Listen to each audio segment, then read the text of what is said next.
Welcome to Daybreak with Ted Tibbett and Michael Paul. If you have a comment, you can call us now at 261-0898 or pound 981 on any C Spire device. Our email is newsradiomornings@gmail.com.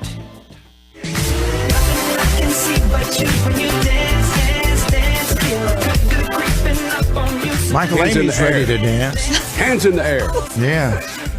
We were talking before we came on with Amy and Chuck. Amy says, I just love the bumper music. So, well, I picked it out. Y'all sit down. Chuck and Amy's dancing right now. Y'all get out of your seat. Put your headphones on, would you please? We'll record it. All right. Good morning for our Suma Grow Monday, where we talk about some of the things that happened last week at the Turtle Lake Farm. And, of course, we did plant a little ryegrass out there, and I helped. Absolutely. So tell us a little bit about the project, what you did last week. I didn't do a lot, but I did help more this past week. Yeah, and, we got the ball rolling. Yeah, we got the ball rolling for sure. So tell us, how we are progressing. Okay, well, we've definitely got the fertilizer and seed out this past week, and got some timely rain on it Thursday of last week, and things should be looking up. That grass should be sprouted by now and growing, and we'll be following that up over the next few weeks, putting out some cages there so we can gauge the growth on this grass, and we'll be putting Sumo Grow out probably in the next 10 days to 2 weeks. And then just monitor it for the rest of the season. I was interested in that newsletter last week that you wrote about the importance of soil pH. And I know you did pH tests out at the Turtle Lake Farm, and we hadn't really touched on that, but can you tell us exactly what soil pH is and what influences it? Yeah, well, soil pH, most people know what, basic nutrients a plant needs, like nitrogen, phosphorus, and potash, and they usually have some understanding, of what pH is. Most people say, well, it's either acid or basic, and that is true, but very few people know exactly what those letters pH stand for, which is potential hydrogen.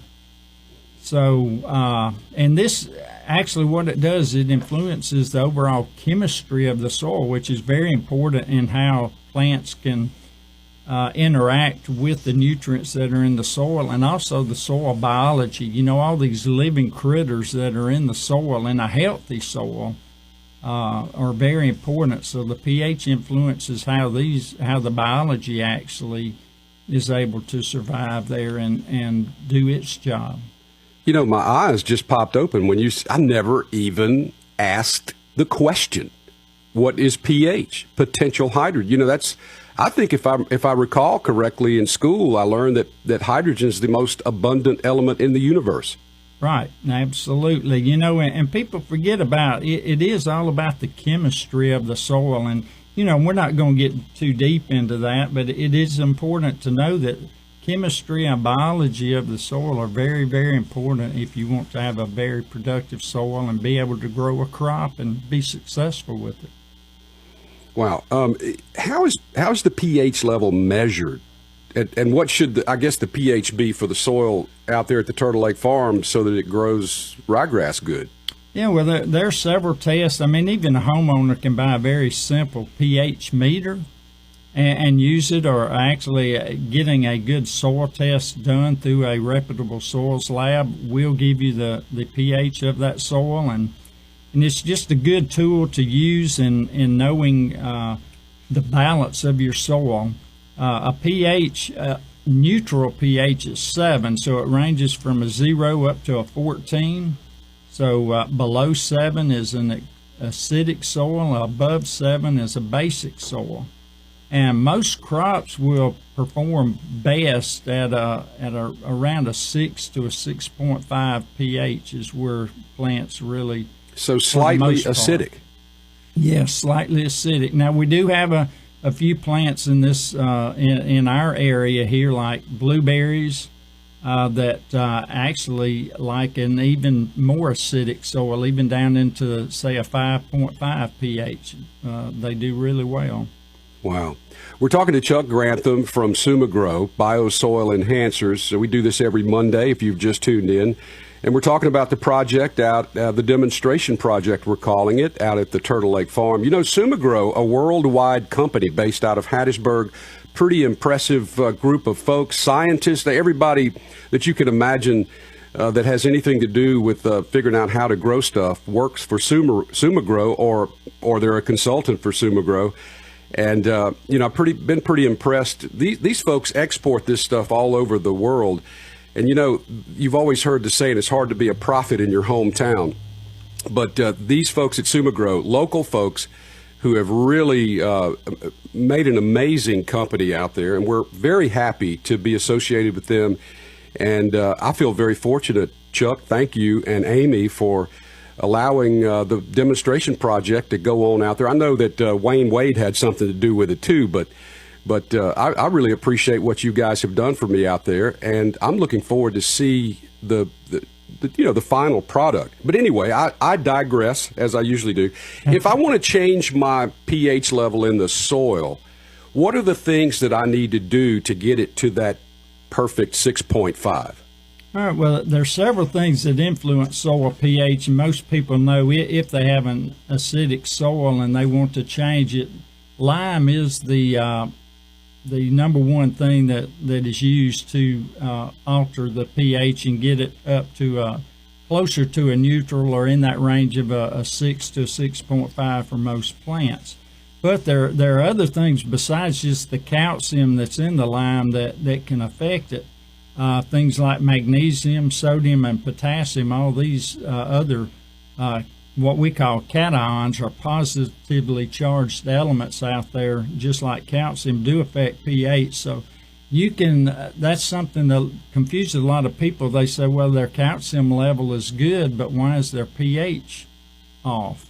You know, so it can be, again, influenced by other nutrients, and you just have to realize that. So it requires a balance of everything, not just having the calcium right or the magnesium or things like that, but it's looking at all those major nutrients and micronutrients there and getting a balance of those to where your soil and all the nutrients that are there will be available for plant usage. And a lot of times, we think of not having enough nutrients out there as being the biggest problem, but that's not always true. Having an excess of some of these nutrients can actually be a bigger problem, because it ties up a lot of nutrients that the plant needs. It kicks those others out of the way because there's so much of it there in the soil. So if you do get a report and you have an excess of a nutrient, then a lot of times it's harder to actually correct that than it is to add a nutrient that's low and build it up. Well, you still got me stumped on potential hydrogen, the pH. I've got to learn. I don't know if you want to talk about this, but okay. So potential hydrogen, pH, is it more hydrogen in acidic or basic? In acidic, yes. What happens is whenever you may be low in any of these things like calcium, magnesium, sodium, or potassium, these positive cations, when they're low, they're replaced by something else, and that's usually going to be hydrogen. So when hydrogen is in excess there, and these other major nutrients are in a deficit, then it does actually create an acid in the soil. So the hydrogen is an acid-forming element there that will, acidify your soil. So that's why it's important to have a balance of these nutrients that are out there. Chuck, you are too smart. Right. Well, Amy and I could have answered those questions. Yeah. You just didn't call on us. I'm just taking notes. Let me just tell you, I am, something, I missed that, don't know how I missed that, but, I remember pH and basic and acidic and all of this. I remember this in school very well, but the potential hydrogen, I'm like, bam, the light just went off. I mean, it's amazing how you can learn something. And look, that's why people listen to this show, because they learn something every day. Yeah, and it's important. You know, if you have a flower garden or a vegetable garden or something, the things just aren't growing right. You know, it's take a little time and get that soil test, get it to your extension office or somewhere like that, and let them send it off, and find out what's going on in your soil. I know my friends over at A&R Farm and Garden, they'll do that for you as well. They'll give you the little thing to put the soil in, and you bring it back to them. They'll send it off for you. Absolutely. Okay. All right. So, Amy, we've sort of ignored you, but not on purpose. We talked about global food security and the role that SumaGrow plays in ensuring sustainability and quality food production. I mean, I've been so interested in all this. Can you tell us a little bit about what trends you're seeing in this move towards sustainable agriculture and how it'll affect us as consumers? Absolutely. And because I know my habit of over-talking, Michael, I want to abbreviate it. I want to hit a couple of points really quickly. Okay. And those points are, Michael, you mentioned earlier about helping out at Turtle Lake. We have a video of that on our Facebook page, on SumaGrow's Facebook page. Now, I want to apologize for my videographer skills. But you did get some good pointers. I did.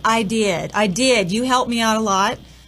We all had a great time, and I think it shows in the video.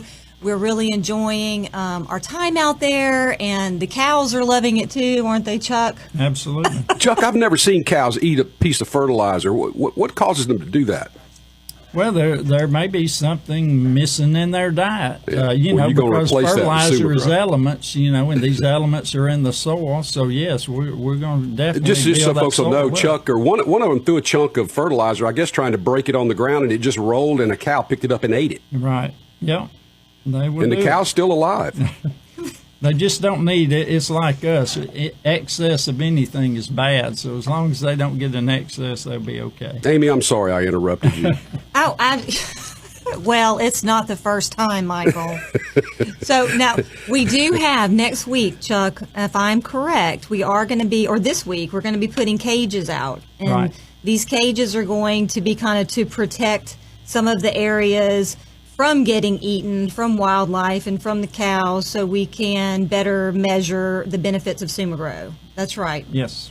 Okay, so we will be doing that this week. We will be filming more this week, so definitely take a look at our Facebook page. Go to our website. You can purchase product there. You can join our newsletter and keep up with everything that we're doing out at Turtle Lake. It's definitely been a lot of fun, and we just can't wait to see all the benefits from this demonstration farm. And the website is sumagrow.com, correct? It is. Thank you. It's sumagrow.com. You can always call us at 601-582-4000 as well. You can send us an email through the website, join the newsletter, click on the Facebook page. You can do it all from sumagrow.com. That's awesome. Okay, folks, that's about it for us today with regard to SumaGrow, but we'll be back next week and we'll have a lot more to talk about, I'm sure. All right, can't wait. We can't wait. Thanks. Thank you. Thanks so much, Thank Amy. you, guys. Thanks, Chuck. We appreciate you both from SumaGrow, and this is our SumaGrow Monday, and we're so happy to be able to talk about the demonstration project out at the Turtle Lake Farm.